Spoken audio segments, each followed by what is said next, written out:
ഓസ്ട്രേലിയക്കെതിരെ നടന്ന ഏകദിന പരമ്പരയിലെ രണ്ടാം മത്സരത്തിലും ഇന്ത്യൻ ടീമിന് തോൽവി. 2 വിക്കറ്റിനായിരുന്നു ഓസ്ട്രേലിയ ഇന്ത്യയെ പരാജയപ്പെടുത്തിയത്.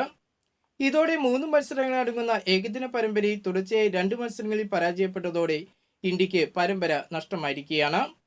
2-0 ഓസ്ട്രേലിയ പരമ്പര സ്വന്തമാക്കി.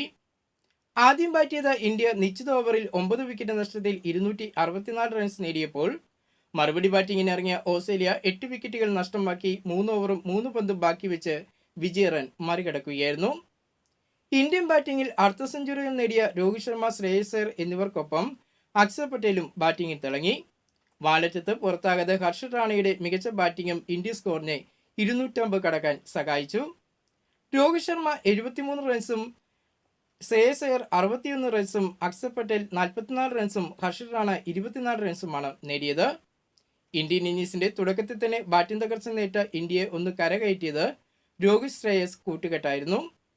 ഇന്ത്യൻ ക്യാപ്റ്റനായ ശുഭ്മാൻ ഗിൽ, കെ.എൽ. രാഹുൽ, വിരാട് കോഹ്ലി എന്നിവർ ബാറ്റിംഗിൽ തിളങ്ങാതെ പോയത് ഇന്ത്യക്ക് തിരിച്ചടിയായി.